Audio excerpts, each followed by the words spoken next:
What's up, guys? In this video, I'm installing the Vessel Power Sports Radiator Relocate on this 2022 Rubicon 500, or actually Rubicon 520. Really like it. So here's my favorite thing about it. I'll just show you right now.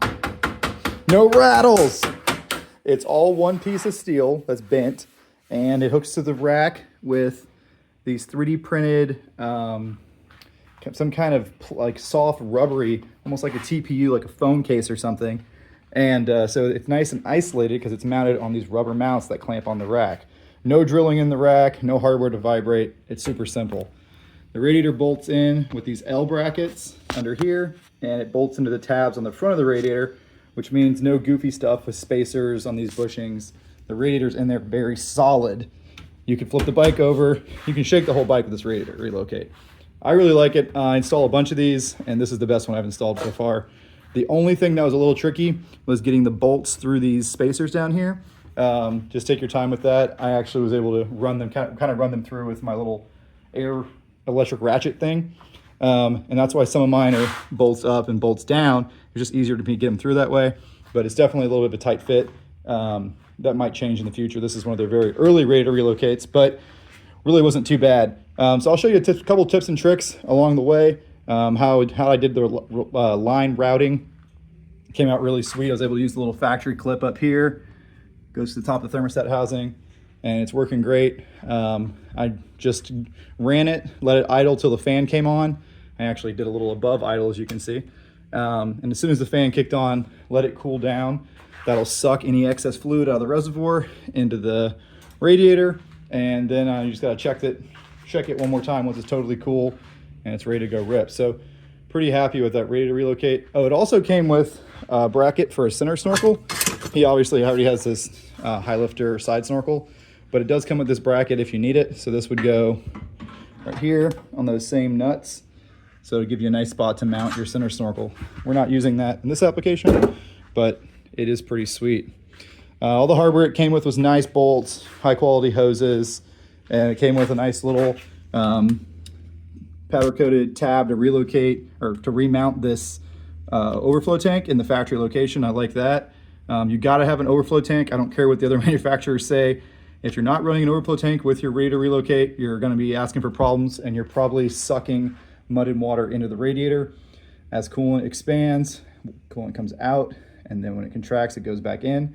If you don't have a tank like that, you're gonna be sucking mud back into your radiator. So this is really nice that they included all that stuff. And the radiator tank is down here. We don't have to look at it. So everything up here looks pretty clean. Yeah, really like it. If you guys want this, by the way, I do have a 10% off promo code for you guys. Link was in the beginning of the video. Save you guys some money on Vessel Power Sports stuff. If you find this video helpful, use my promo code.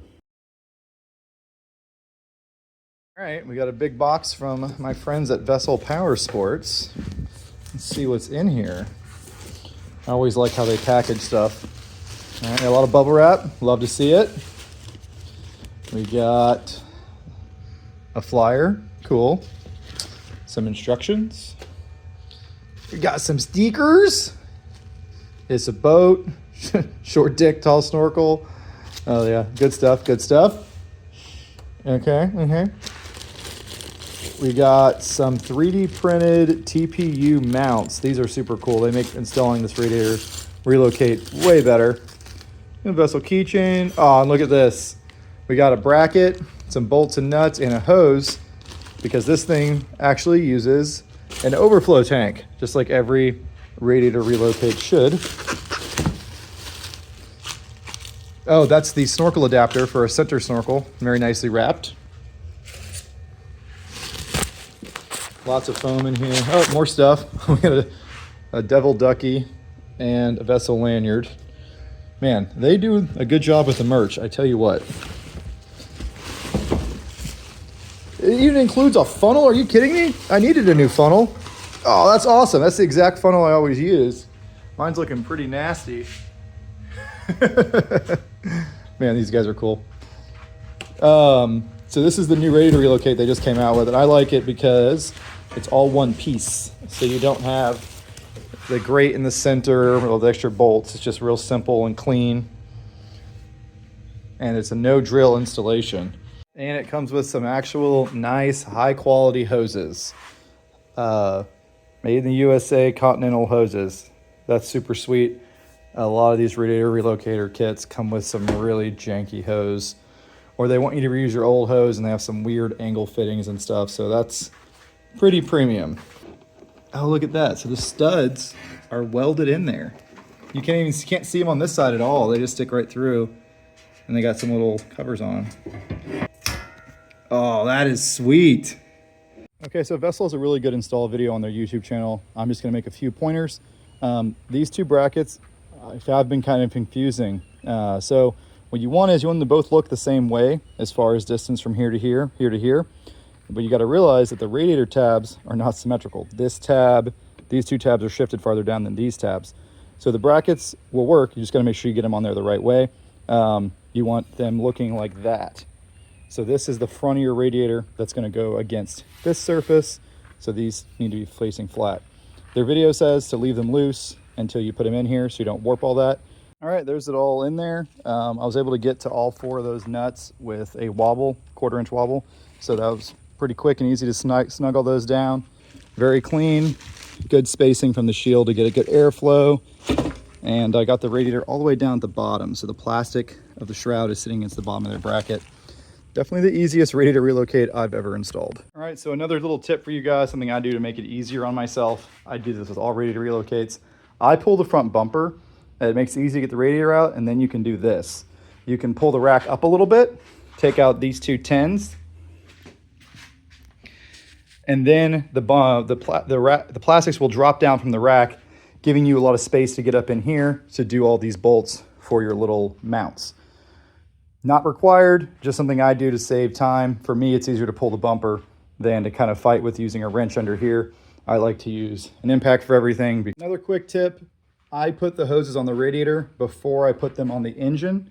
So that gives me enough slack to pull the hose up a little bit and very easily get everything mounted. Then when I push the radiator in, push the hoses through, and it just makes it a little easier doing it that way than vice versa. And I'll show you a few things of how I route the hoses. I try to route the hose through the factory locations wherever possible. Also, when you route your coolant hoses, just make sure you don't have any kinks. So this is your upper coolant hose. I've got it coming down here through the old radiator access hatch there. And then the front one, I decided to go through this box. So this is a 520. So it's got a box in here. So you can see I drilled a big hole with the hole saw there. So there's no sharp angles. Trimmed it a little bit right there. So the hose comes down with a nice pretty bend. Let me show you how it looks underneath. If you can see anything down here, that's where it comes through the hole I drilled. And that's where the other one comes down. You just don't want any sharp bends. So once you get all that routed, torque these down real nice. And then you'll see that Vessel gives you a lot of extra hose if you route them the way I did it. So I'm gonna trim the hose right here, and same thing on the other side, a little bit extra hose. And then I'm gonna put the clamps on there and it's good to go. Just gotta put coolant in it. Not a bad install process at all. I really like some of the changes they've made. No more cutting this piece of plastic. No more big spacer here. Lets the radiator kind of flop around. Coolant reservoir, Vessel gives you this nice little bracket here, which ties it in. And then you use your top factory mount up there with that push pin. I zip tied the hose here and then zip tied the hose to the frame just so it doesn't bounce around. You want it to be nice and stable. I still need to run the overflow vent to here, and then that goes up the snorkel as well. But yeah, it looks pretty clean down here. The power steering ECU has just a big zip tie against the frame bar. It's got a big rubber sock on it, so it's nice and isolated. All right, guys, that's it for me. This video is more just like an unboxing review video with a few tips. If you want a full walkthrough, Caleb has a really good one on the Vessel Power Sports YouTube channel, link in the description. If you're going to go order one of these or any other Vessel parts for that matter, use my promo code. It's on the screen in front of you, MudPuppy10. That'll save you 10%, and it helps everybody out, helps the channel get more support. And, you know, I usually don't run a radiator relocate personally. I don't like to look at them, but this one looks really good, and it's put together better than the other ones I've installed for my friends. So I'll probably get one of these, even though I typically do prefer a different style of hood ornament. I think I'll make the sacrifice to have the extra coolant available and not have to clean my radiator all the time.